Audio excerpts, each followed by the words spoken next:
So, Sporting Kansas City and Seattle are stuck in the latrine after winning the Burrito Reward Challenge, but they've sent in their votes by tree mail, and they will be counted. So... Stop the vote, right? We stopped the vote. Galaxy, we haven't even voted yet. I haven't even asked them if we should vote yet. Oh, then count the vote. Yeah. Jury members are here only to observe, Galaxy. And why haven't you cleaned up? You stink. You were supposed to be gone weeks ago. Well, then, if I was supposed to be gone, then we should recount the vote. You know what I mean? Every vote counts. 4-1, Galaxy. Who invited you anyways? Yes. In Colorado, you lost to Minnesota. All of you can it. Remaining Western Tribe members, it is time to vote. We go from first to last seed, beginning with the last seed, the very last, San Jose Earthquake, the last seed. Oh, team, stop.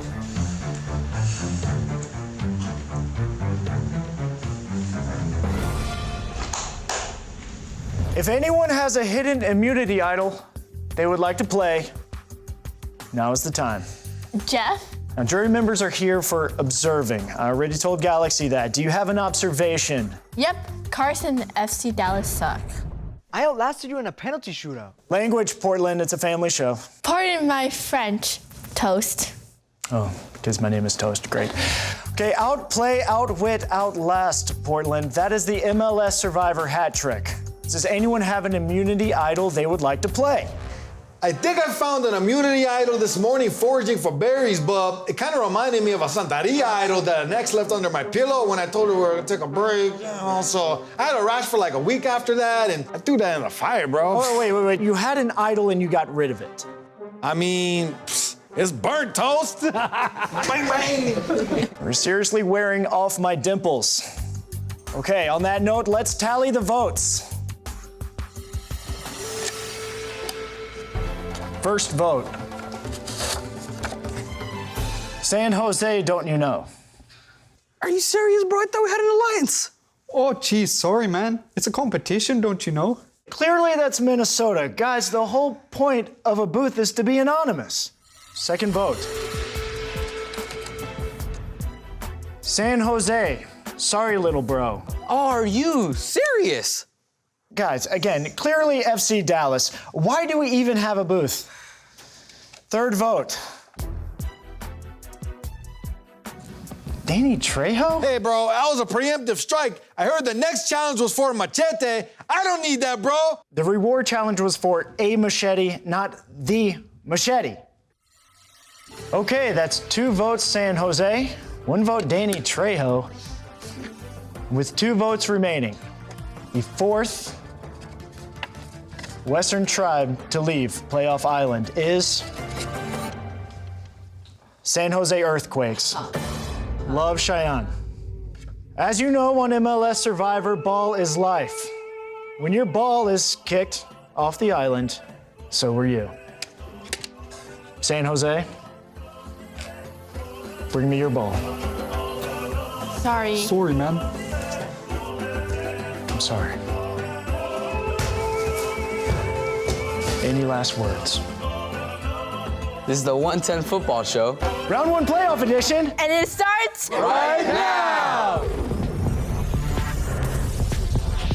It's kicking off in the world of football. From Boyle Heights to Koreatown, all through the 110 corridor.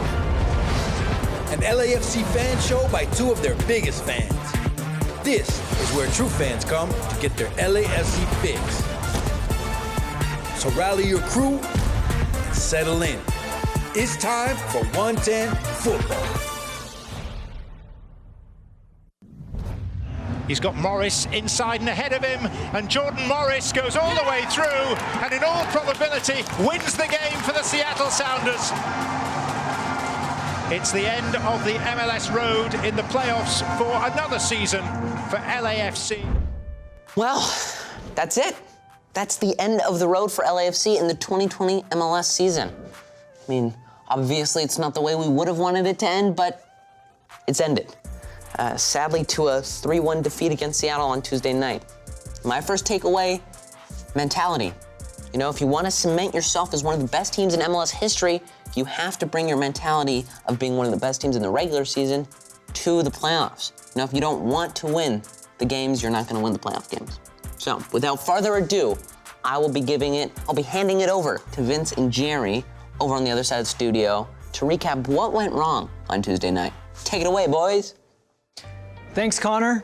Here we are, guys, 110 football fans, LAFC fans, kind of back where we were last season in 2019. It's another 3-1 loss. Like I said, Jerry, this is gonna hurt, but you learn from your mistakes and it's best to lean into them, rip that Band-Aid right off. So we're gonna go, my first play that I've got for you is, it's the first goal. It's Nico Ladero, and for me, it's indicative of kind of the way the whole night went for LAFC. So let's go right to that first goal. So I've got the first goal pulled up here. We'll just stop it here for a second. This is a transition goal, and this is a goal in which Christian Roldan, Nico Ladero, Jordan Morris, Rui Diaz, they all touch the ball and all in quick succession, right? So the stars for the team, not only did they shine individually, but they shine collectively. So let's just run it a little bit here. And actually, I'm gonna stop it pretty quick right here. So here's where the play really breaks down.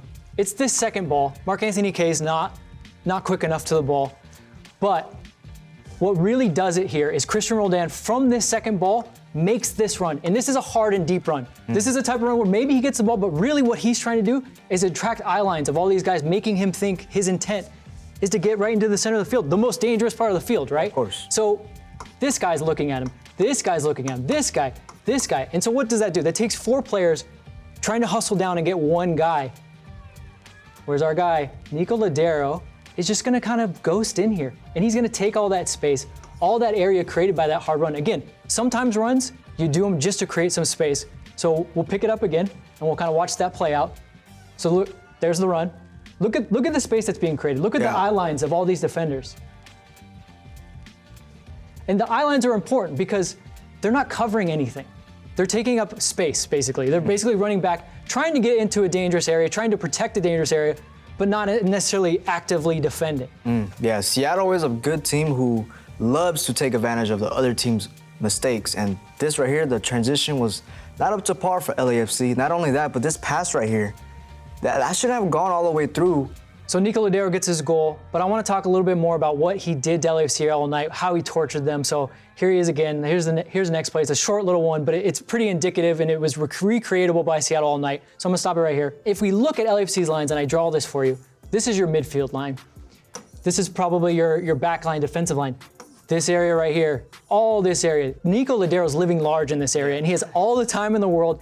He's basically starting every single one of his runs from a high area and coming into this blind spot where Edward Atuesta is either purposely not tracking him or just not aware that that's what's going on, and he's ball watching. So we'll run it from there. And look at the space he's in. Look at the time he has. And yes, Tristan Blackman is able to get over there, and that's actually a nice defensive play. That pass should never have been happening. And I think the biggest thing from this is that the space wasn't really created. The space was not even taken at all. It was given. And LAFC weren't there to take it, so Ladero took advantage there. You know what? Nobody wants it, I'll take it. And he took advantage of it. So let's go on to our next play.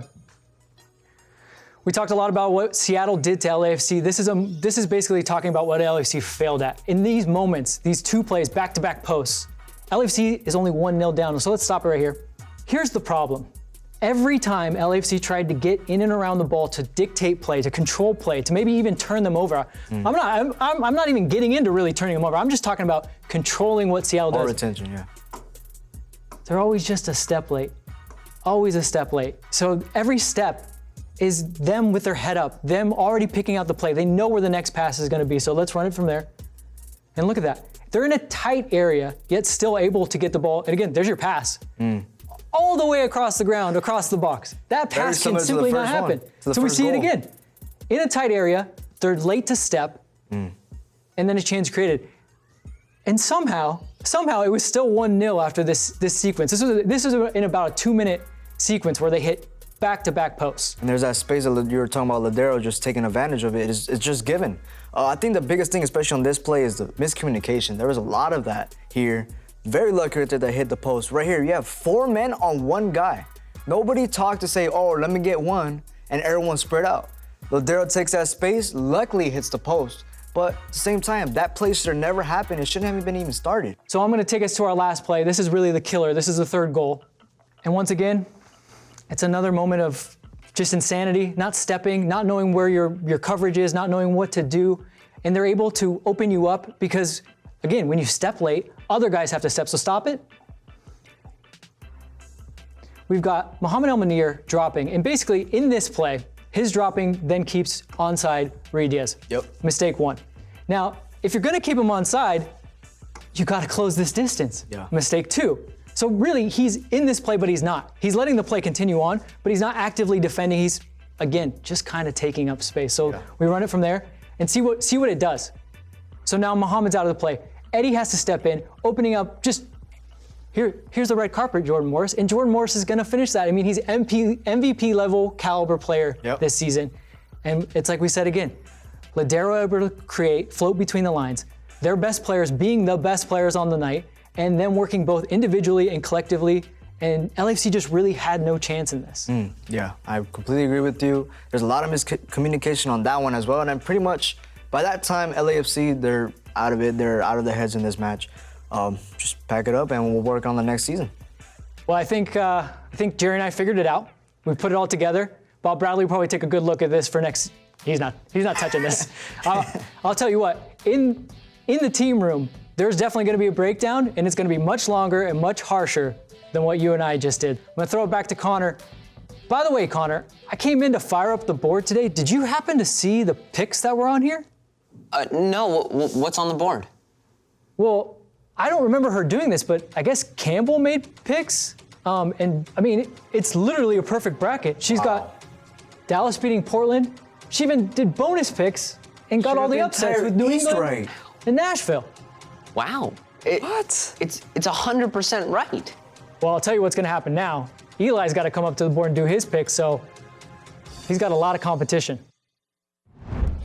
Now, before we go to Eli for his thoughts on how the East and West will play out in the semis and beyond, I made a bet last week with our frenemy, Cheyenne from Seattle. Check it out. A bet has been placed. Connor versus Cheyenne. LAFC versus Seattle. Here's how it's going down. If LAFC loses to the Seattle Sounders, I will have to wear a Seattle Sounders jersey on the show and admit that now I'm a fan of the Sounders.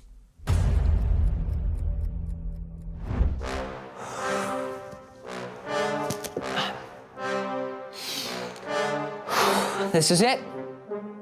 This is what you guys wanted. It's for you, Cheyenne. Although I will support LAFC for the rest of my life. Right now, I'm a Seattle Sounders fan. And trust me, it hurts me as much as it hurts you guys. Really. I mean, I'm wearing green. Black and gold is the best color. Green is the best color. Who wouldn't want to look like a friggin' avocado? Anyway, I am now a fan of the Seattle Sounders because they knocked out LAFC in the playoffs. Is this what you wanted, Cheyenne? Is this what you wanted? Me in this stupid green? You know, Nico Ladero, he's good. The whole Seattle team is so good. I didn't know saying these things could physically hurt me.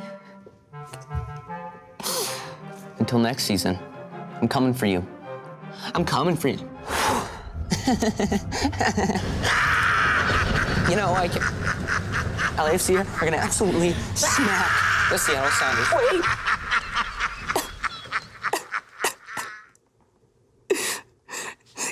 Go to Eli's thing. Oh, Connor, green is not your color. Also, your guys' brackets sucked last week. I mean, mine wasn't any better, so let's do a little restart with the remaining teams. Let's start with the battle of the Wild Wild West, Sporting Kansas City versus Minnesota United. Sporting Kansas City without Alan Pulido just barely defeated the San Jose Earthquakes, while Minnesota United commandingly defeated the Colorado Rapids. I love the connection between Kevin Molino and Emmanuel Reynoso for the Loons, so I got Minnesota moving on in this one.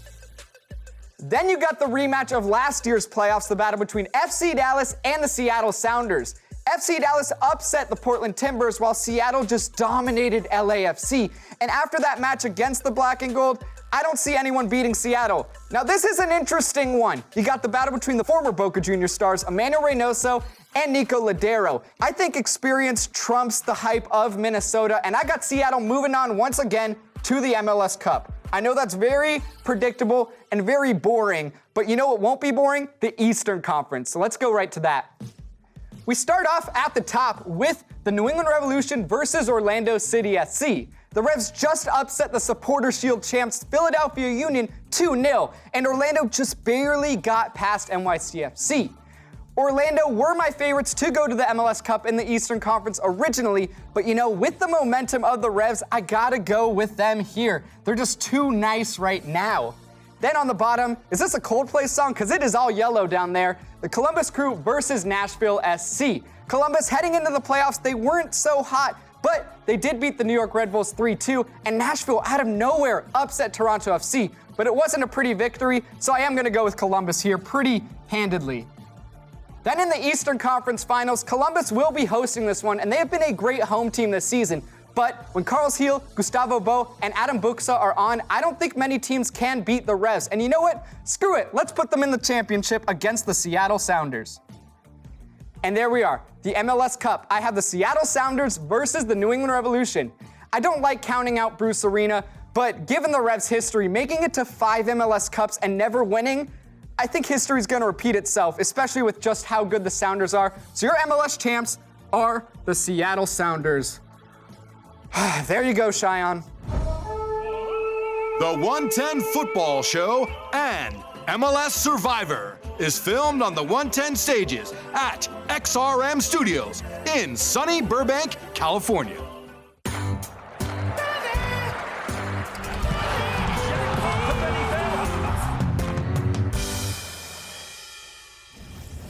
So LAFC season ended on a Tuesday night in Seattle at the hands of the same team that beat them in the 2020 season.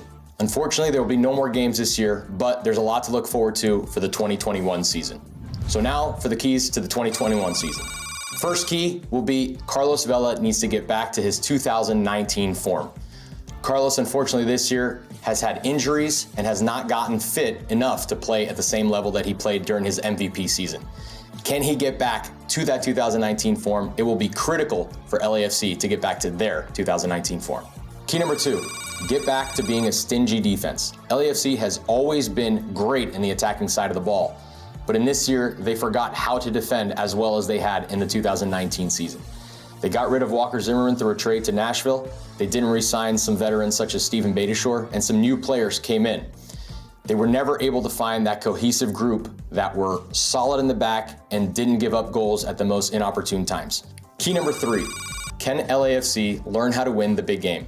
In 2019, they lost to Real Salt Lake in the playoffs. They lost to Houston Dynamo in the semifinals of the Open Cup in penalty shootouts. And obviously the last 2 years, they've lost to the Seattle Sounders in the playoffs. LAFC have shown to be one of the best teams in the league in their first 3 years of existence, but they have yet to learn how to win the big games. They'll need to do that if 2021 is to be their year. And now for some non-playoff news. On Wednesday, November 18th, LAFC, the LAFC Foundation, and Target hosted a Thanksgiving box donation drive at Bank of California Stadium. Members of the community had the opportunity to pick food items to help reduce hunger during the holiday season. LAFC and the LAFC Foundation donated turkey and fresh produce provided by the Black and Gold Community Fund, Target, and a donation by the Qatar Embassy. LAFC donated 500 turkeys to Community Partners American Heart Association, Watts Empowerment Center, and South LA Cafe, extending the club's reach during the giving season. Target gave tote bags and gift cards to each family. And Panda Express donated lunch for the 50 volunteers that distributed the boxes throughout the day. From all of us here at the 110 Football Show, we wish you and your loved ones a safe and happy holiday weekend. Happy Thanksgiving! Well, that's it for our first ever playoff episode and the MLS season for LAFC. Join us next Friday, 7 p.m. Pacific, for our big finale episode of this season. We'll recap LAFC's 2020 season and look ahead to 2021. For the 110 Football Show, I'm Jerry. I'm Campbell. I'm Eli. I'm Omar. I'm Uncle Jay. I'm Vince. I'm Benny Failhaber. I'm Jeff Toast. I'm Connor. Thanks for watching, and See you next time on the 110. Hey, yo, Theo, did you use seawater for the rice? Yeah, seriously, dude, this is salty. Nah, fools. Before he left the island, me and Minnesota collected Carson's tears. Hey, yo, where is Minnesota? Who knows? That fool's probably looking for an idol out there. It's always the nice ones you can't trust. I can trust you guys, though, right? Of course. Sobrino, familia for life, bro. Right? Yeah, we're family, bro. Yeah. Okay, sounds good, sounds good.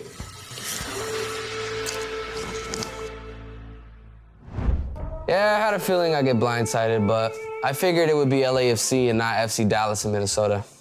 I came to the playoff island, the 8th seed, but left with my head held high. I did better than most expected, only wish I could played spoiler longer. Oh well, it's always next season. Looks like these Western tribe traders blindsided me.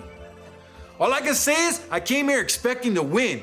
The playoff island, it's no joke. And Seattle got me again. But I'm coming back strong next season, dog. And hopefully, with my 32-52 on my back, we're gonna make it happen.